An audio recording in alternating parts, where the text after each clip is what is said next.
big but book. it's going to take us a while. Yeah. But he's I don't, kind of unique because he was the first Hindu temple in the U.S. and right. he died here. Yeah. He That, dedicated his entire life here and died here. huh. So, Yeah. so Yeah, because I was aware of him having spent several years in San Francisco, and so I've paid attention to him, but I I think didn't know if I'm he not was that mistaken, he built the temple there and did right, I think. yeah, he built the temple. He had a garden on top for Maharaj to come visit, but he never made it. Oh, And yeah, it's beautiful. huh. I love the temple. Yeah. Kari works a couple blocks away from it. That's nice. He sees the nuns walking around on the street. Yeah. When you go up to visit, do you go over to it? I haven't even been up to visit. No, I haven't in a long time. Oh, the train's Yeah, nice. it is. Yeah. I don't particularly think driving is that nice. It's pretty, but it's not that easy Yeah, anymore. it was, when Jay was here, it was a lot easier, but Yeah. no, I don't want to do it alone. No, that would be hard. Yeah. So,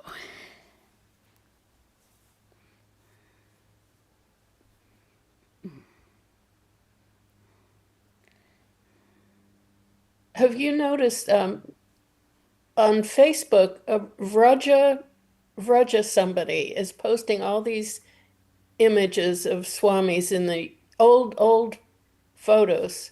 no, I haven't seen it. You know who that is? Vraja, it's not Vraja Maharaj. He's a monk, and I think he's in India, but Huh. he's got all these old photos of like San Francisco of the temple and Wow. Ashokananda and No, I haven't seen that.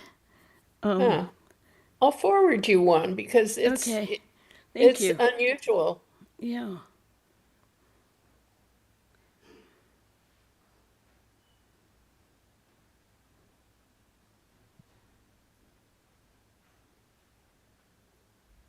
Come on. Hi, brother. Do you know when Wendy's getting home? She just texted me saying she's on her way. Okay. Did you open up the house and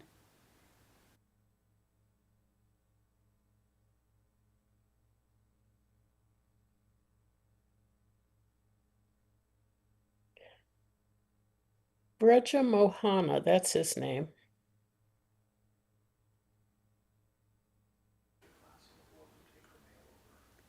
yeah.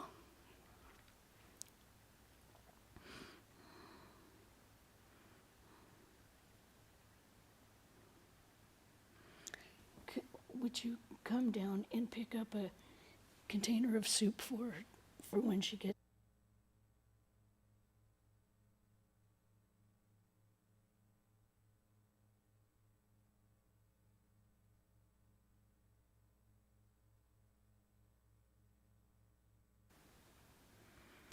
Okay, so we are still on. Hi, Leanne.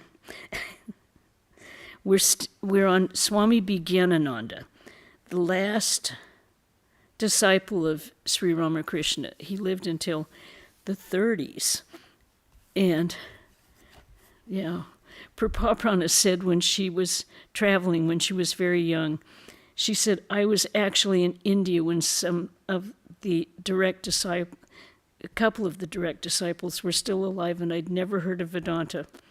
It's funny how karma goes. She was right there. She said, I could have seen them. Okay, but we're on page 610 of God Lived with Them. We're starting pilgrimage. Now remember, Swami Vijnanananda did not travel much, but in the latter part of his life, Vijnanananda visited various holy places. On 21 December 1931, The Swami went to Ramakrishna Math in Madras. From there, he visited the temples of Lord Vishnu and Lord Shiva in Kanchipuram, then those of the goddess Meenakshi and Lord Sundareshwar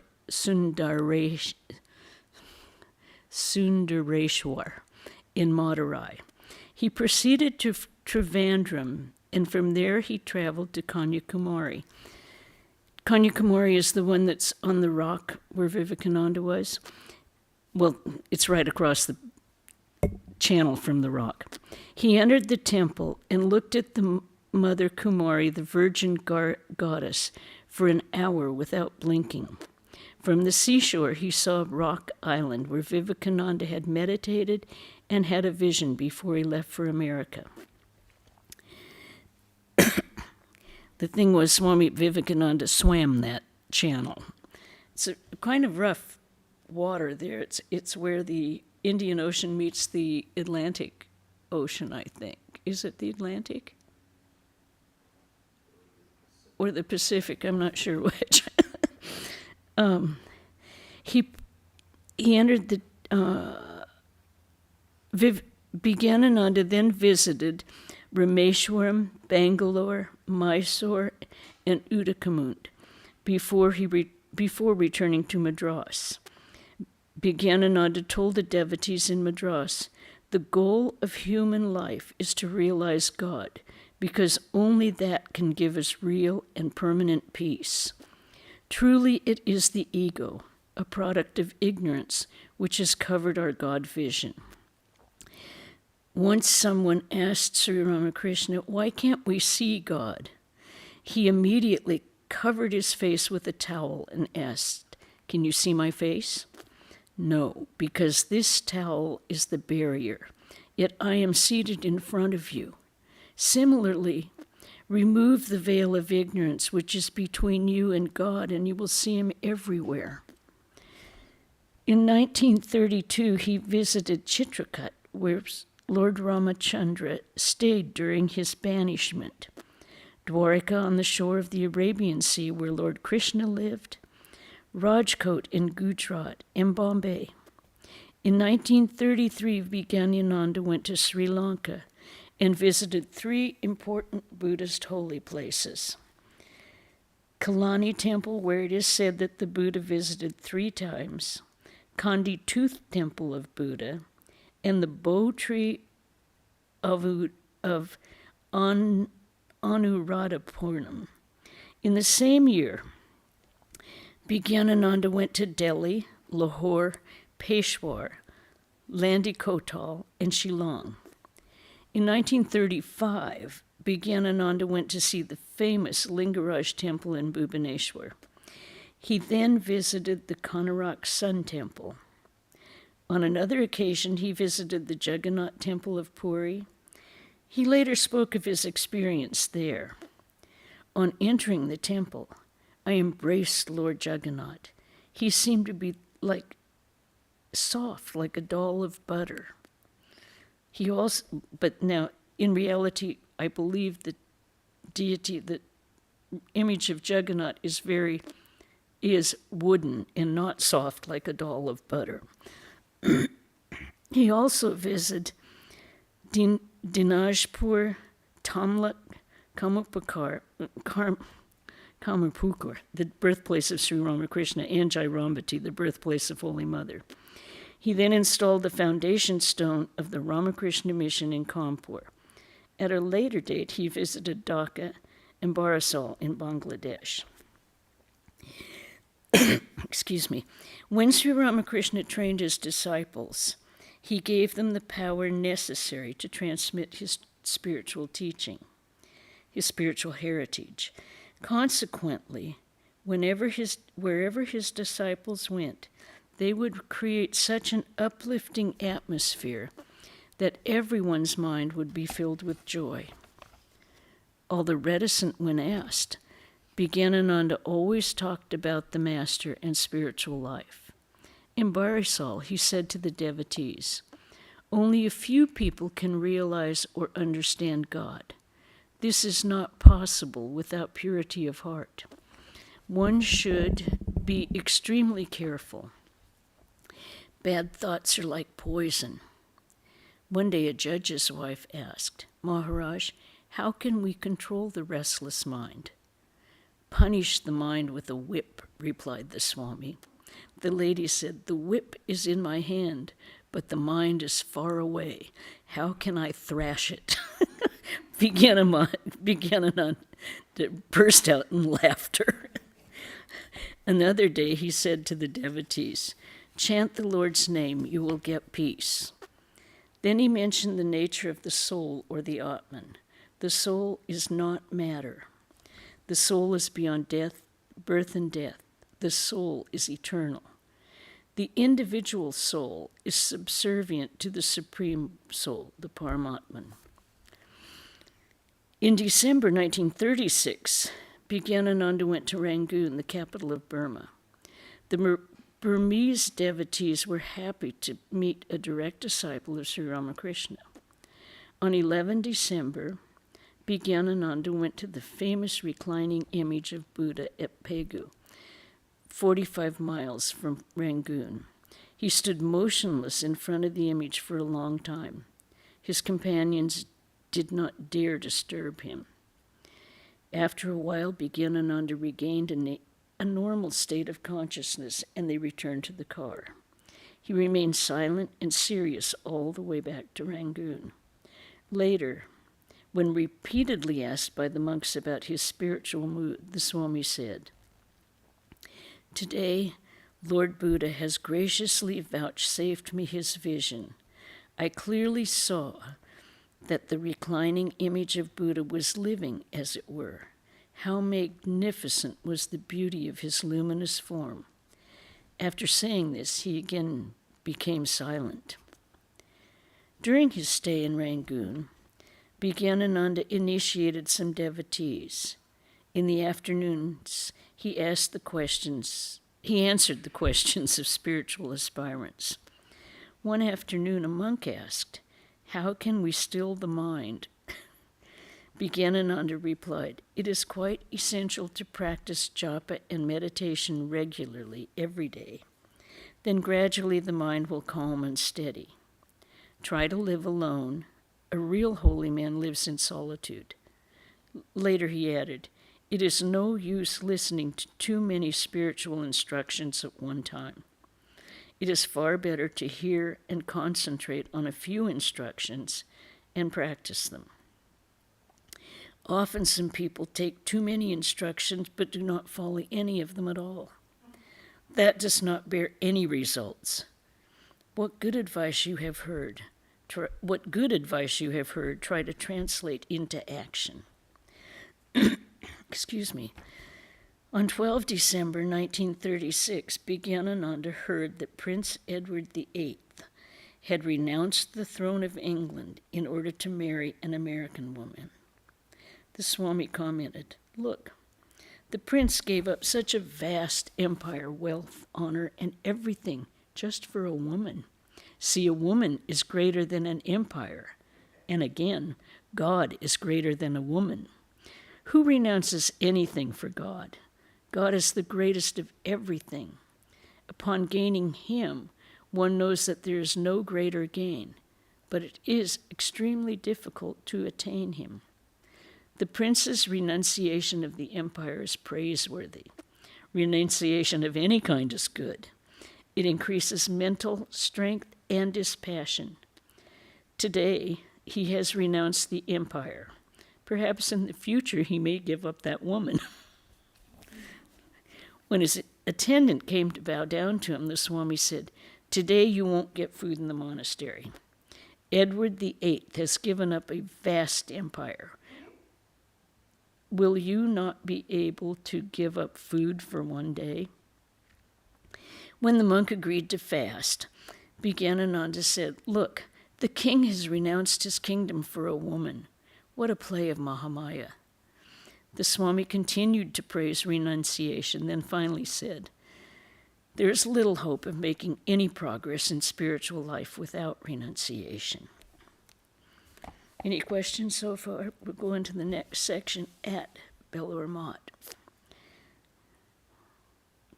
On 9 December 1898, Vivekananda had consecrated Bellarmine by worshipping the relics of Sri Ramakrishna. During this auspicious occasion, Swamiji had said to a disciple, "The master once told me, I will go and live wherever it will be your pleasure to take me, carrying me on your shoulders, be it under a tree or in the humblest cottage." Bellarmine was very special to Vijnanananda, as it was to the other disciples and devotees of Sri Ramakrishna. Vijnanananda lived mostly in Allahabad and worked for the order. As described earlier, in 1909 he went to Varanasi, and in 1910 to Konkal to supervise construction work. From 1919 to 1920, he supervised the construction of the Vivekananda temple at Bellarmine. After breakfast, he would go to the construction site to guide the workers until 1 p.m. and return again in the afternoon. He always maintained his calmness during intense activity. He was truly a karma yoga. He reminded the laborers, "Look, work carefully. You are building the temple of Lord Shiva." Swamiji did carry the relics of Sri Ramakrishna on his head, I believe, to Bellarmine from Kasipur. One day, Brahmananda asked Vijnanananda how the work was progressing. Vijnanananda reported that his work was suffering because there was a shortage of materials. Brahmananda said that the materials would arrive by boat before the next morning, but Vijnanananda doubted that. Thereupon a bet was laid, and both retired for the night. Early in the morning, Vijnanananda got up to see if the boat had come. It had not. So he returned to his bed, elated at the prospect of winning the bet. A little later, Brahmananda went out, saw the boat moored, and quietly retired. After daybreak, Vijnanananda went to him and joyously demanded his winnings. "What for?" inquired Brahmananda. Then the disconcerting truth dawned upon Vijnanananda. Finding the tables turned on him, he said, "Well, I have no money. You must pay it for me." All laughed. On another occasion, a similar result greeted Brahmananda's prediction about rain. Later, Vijnanananda narrated these incidents as a tribute to his illustrious brother monk. The disciples of the Master had tremendous mutual love and respect for one another. This created solidarity within the order. Once Brahmananda told some of his disciples, "Hari Prasanna Maharaj has come from Allahabad.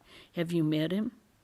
Please go and pay obeisance to him. He is a knower of Brahman, and having attained that supreme state of beatitude, he is calm and silent. It is difficult to recognize him. He generally eludes people." Hari Prasanna is Vijnanananda. After Brahmananda passed away in 1922, Shivananda became president of the order. On 25 April 1933, Shivananda had a stroke. His right side was paralyzed, and very soon his speech became impaired. A few months later, Vijnanananda arrived at Bellarmine to see him. When the monks asked Vijnanananda the reason for his surprise visit, he replied that a couple of days before, he'd been very disturbed about Shivananda's condition. Then the master appeared to him and said, "Don't worry, I'm looking after him." Immediately my anxiety ceased, said Vijnanananda.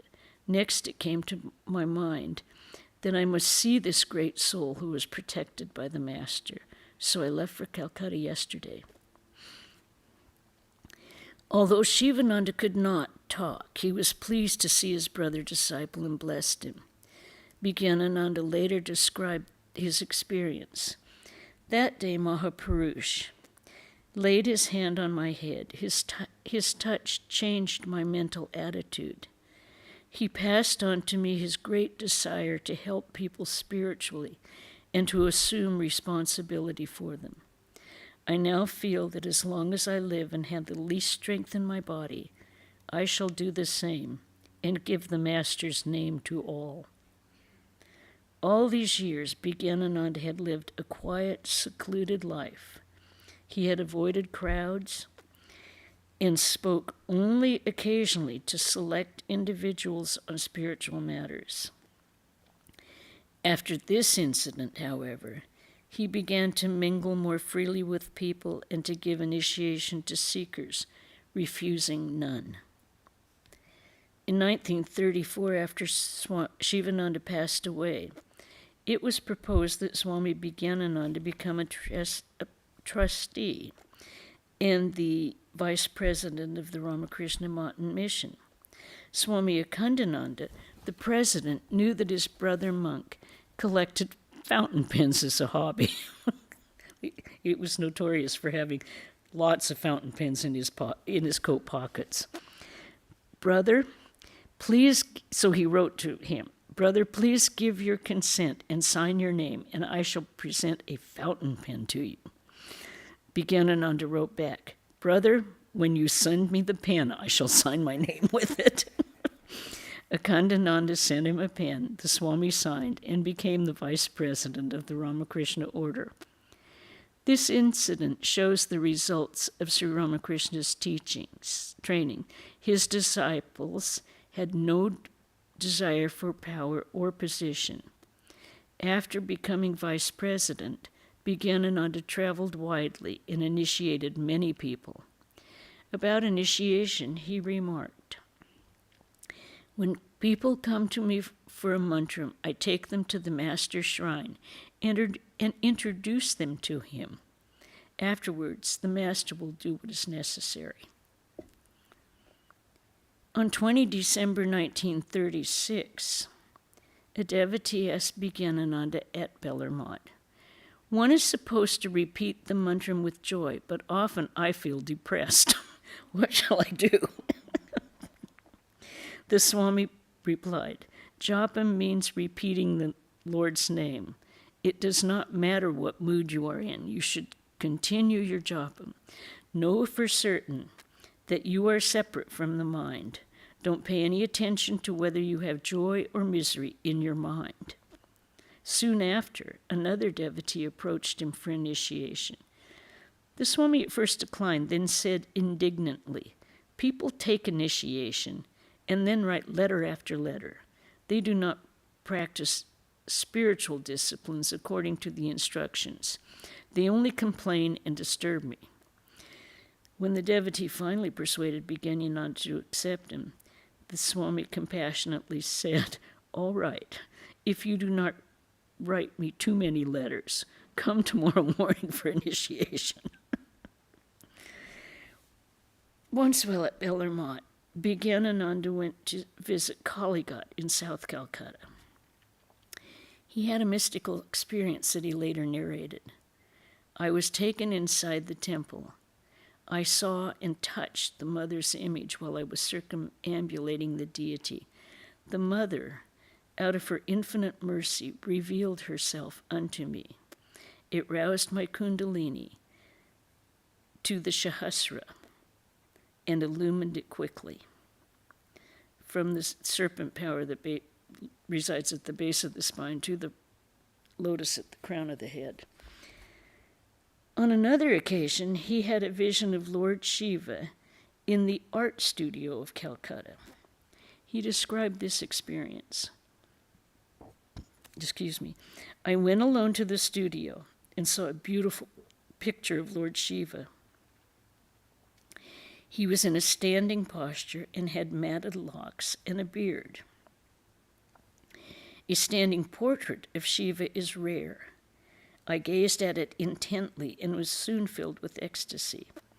The picture became living to me, and I felt that Lord Shiva would talk to me. I still remember vividly that sweet divine mood, and I feel joy whenever I think of that picture. That's what they say is the test of a true vision, that every time you think of it, the emotion arises. Sometimes after talking about his visions, he would realize that some of his audience were skeptical. He would then change the topic and speak in a lighter vein. You see, Rakal Maharaj and I had all sorts of visions. Both of us had little sleep at night, so we used to see all those things. You are all young Bengalis. You do not have to believe in them. Vijnanananda considered Bellarmont to be a genuinely holy place. It had been sanctified by the touch of Holy Mother and all 16 of Sri Ramakrishna's direct disciples. Once the Swami remarked, Mother Annapurna, the goddess of food, is ever present in Bellarmont. It is a place of mendicants who have no money, but people bring food and all sorts of things. It is the grace of the Mother that the monastery store is always full. Anybody who lives in Bellarmont and practices japa and meditation intensely in solitude will attain spiritual experiences. In 1937, after Akhandananda passed away, Vijnanananda became the president of the Ramakrishna order. We have a little time. I'll just start this next section called A Hidden Knower of Brahman. Brahmananda once remarked, Vijnanananda is a hidden knower of Brahman. The Bhagavata gives a description of an illumined soul's way of life.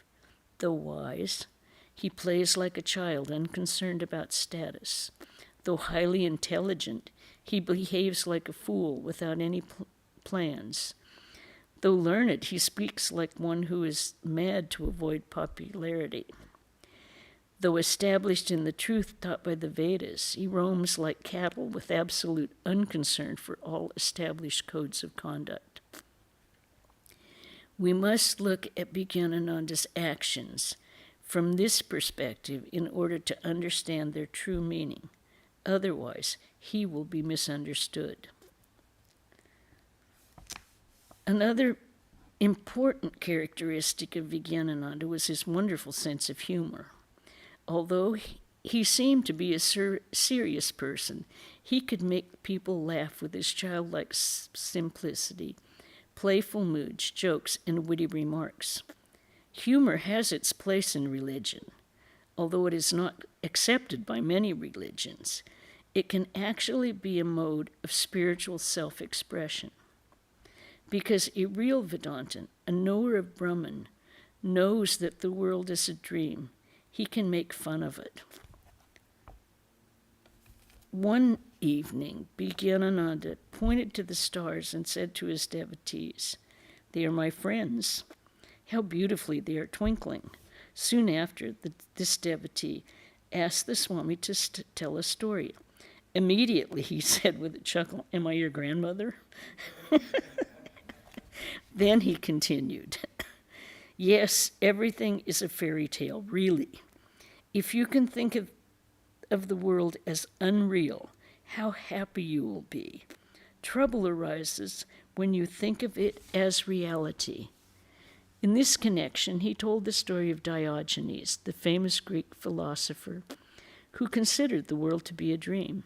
One day, some young students tied the philosopher's legs and pulled him over the street. His body was covered with cuts and bruises.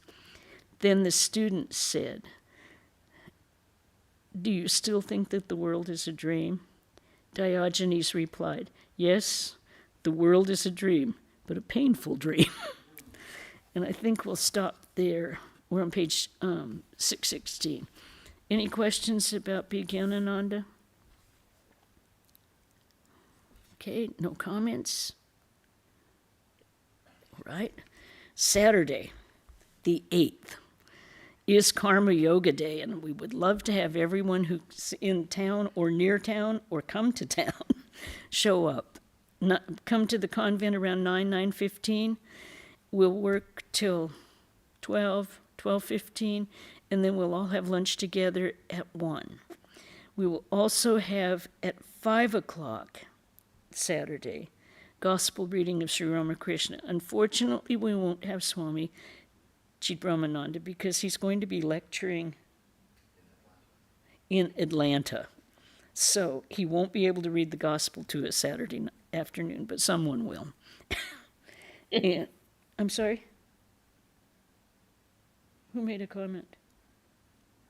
Okay. And Sunday's lecture is The Impossible Dream. Some of you might recognize the title, Dream the Impossible Dream. It's a song. Okay, any questions? Good to see you all. And we'll hopefully see you in person sometime. The ones who are not here. Okay. Om Shanti, Shanti, Shanti. Hari Om Tat Sat. Sri Ramakrishna Arpanamastu.